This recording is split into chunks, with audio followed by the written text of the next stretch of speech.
Hello বন্ধুরা, আজকে ডিমের দুর্দান্ত একটি রেসিপি আপনাদের সঙ্গে শেয়ার করব, যেটা ভাত, রুটি, লুচি, পরোটা, পোলাও, ফ্রাইড রাইসের সঙ্গে একেবারে জমে যাবে।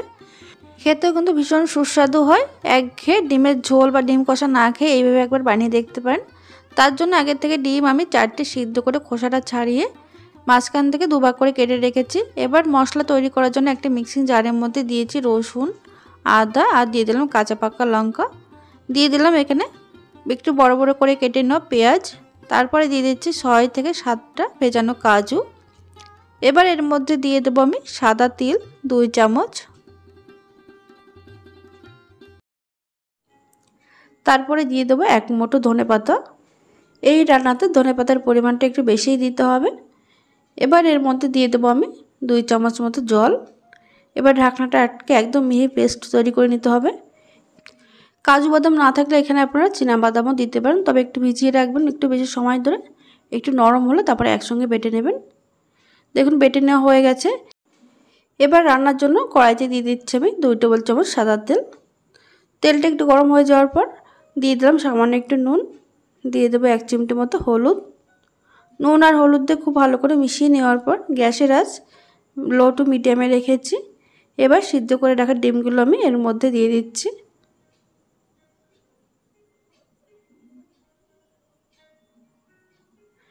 এখানে কিন্তু ডিম খুব বেশি কড়া করে ভাজা যাবে না, একদম হালকা করে ভেজে নিতে হবে। আপনারা চাইলে এটা না ভেজেও কিন্তু রান্নাটা করতে পারেন। দেখুন ঠিক এইভাবে আমি হালকা করে ভেজে নিচ্ছি। এইগুলো ভাজা হয়ে গেছে। এটা কিন্তু 30 থেকে 40 সেকেন্ডের মধ্যে ভাজা হয়ে যাবে। দেখুন ভাজা হয়ে গেছে। এবার এগুলো তেল থেকে আমি তুলে নেব।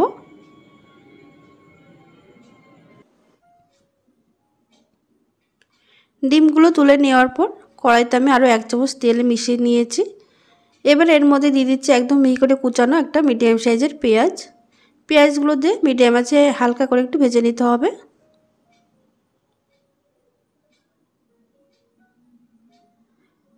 পেঁয়াজগুলো হালকা করে ভেজে নেওয়ার পর এবার এর মধ্যে দিয়ে দিচ্ছি একটা বড় সাইজের টমেটো কুচি। আর দিয়ে দিলাম সামান্য নুন, যাতে করে টমেটোটা তাড়াতাড়ি নরম হয়ে যায়। এবার সমস্ত কিছু কিন্তু একসঙ্গে 1 থেকে 1.5 মিনিট আমি একটু নাড়াচাড়া করে নিচ্ছি। দেখুন কিছুক্ষণ পর দেখা যাবে টমেটোগুলো কিন্তু একদম নরম হয়ে গেছে। এবার এর মধ্যে দিয়ে দিচ্ছি বাকি উপকরণগুলো। দিয়ে দিলাম 1/2 চামচ মতো জিরে গুঁড়ো, 1/2 চামচ ধনে গুঁড়ো, 1/2 চামচ মতো হলুদ, আর কালারের জন্য দিয়ে দিচ্ছি 1/2 চামচ মতো কাশ্মীরি লাল লঙ্কার গুঁড়ো। গ্যাসের আঁচ লোতে রেখে মশলাটা কিন্তু কিছুক্ষণ এটা কষিয়ে নিতে হবে। মশলাটা কষিয়ে নিয়েছি, উপর থেকে তেলও ছেড়ে দিয়েছে। এবার এই সময় যে বেটে রাখা মশলাটা সেটার মধ্যে দিয়ে দিতে হবে। মিক্সিং জার ধুয়ে একটু জলও দিয়ে দিলাম এর মধ্যে। এবার মশলাটা কিন্তু একদম লো আছে, লো টু মিডিয়াম আছে কিন্তু অনেকক্ষণ ধরে কষাতে হবে, যতক্ষণ না আদা রসুন বা পেঁয়াজের কাঁচা গন্ধ চলে যাচ্ছে ততক্ষণ পর্যন্ত। এবার উপর থেকে দিয়ে দিচ্ছি আমি স্বাদ মতো নুন, আর দিয়ে দেবো 1/2 চামচ মতো চিনি। নুন মিষ্টি ঝাল আপনারা আপনাদের স্বাদ অনুযায়ী কম বা বেশি করতে পারেন। এখানে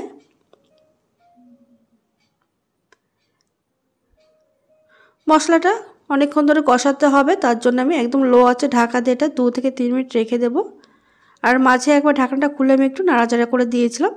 দেখুন 3 মিনিট পর ঢাকনাটা খুলে নিয়েছি, উপর থেকে কিন্তু তেলও ভেসে উঠেছে আর মশলাটা কিন্তু খুব সুন্দরভাবে কষানো হয়ে গেছে।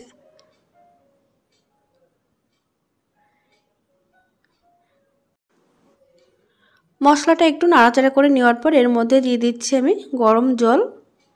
যেহেতু মশলাটা খুব সুন্দরভাবে কষানো হয়ে গেছে, এই সময় কিন্তু ঠান্ডা জল দেবেন না, একদম গরম জলই ব্যবহার করবেন।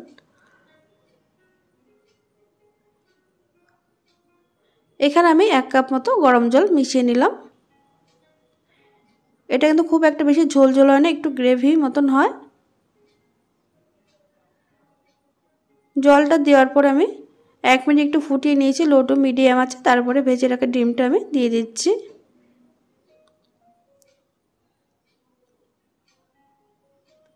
ডিম দিয়ে হালকা হাতে কিন্তু একটু নাড়াচাড়া করে নেব, বেশি নাড়াচাড়া করলে কিন্তু ডিমের কুসুমটা বেরিয়ে আসবে। তারপরে 1 মিনিট একটু ফুটিয়ে নেওয়ার পর উপর থেকে দিয়ে দিচ্ছি আমি গরম মশলার গুঁড়ো 1/2 চা চামচ। এবার এটাকে কিন্তু গ্রেভির সঙ্গে খুব সুন্দর করে মিশিয়ে নিতে হবে। মিশিয়ে নেওয়ার পর গ্যাসের আঁচ একদম লোতে রেখে ঢাকা দিয়ে এটা আমি 3 থেকে 4 মিনিট রান্না করে নেব। 4 মিনিট পর আমি ঢাকনাটা খুলে নিচ্ছি। দেখুন গ্রেভি কিন্তু অনেকটাই গাঢ় হয়ে গেছে। এটা কিন্তু ঠান্ডা হওয়ার পর কিন্তু আরেকটু শুকিয়ে যাবে। একদম রেডি হয়ে গেছে আমাদের দুর্দান্ত স্বাদের ডিমের এই কারিটা। তাহলে বন্ধুরা আজকের এই রেসিপি যদি ভালো লেগে থাকে লাইক কমেন্ট শেয়ার করতে ভুলবেন না। আর চ্যানেলটিকে সাবস্ক্রাইব করে পাশে থাকবেন আর প্রচুর বন্ধু বান্ধবদের সঙ্গে শেয়ার করে দেবেন। এটা আপনারা অবশ্যই বাড়িতে বানিয়ে আমাকে জানাতে ভুলবেন না কেমন হয়েছে।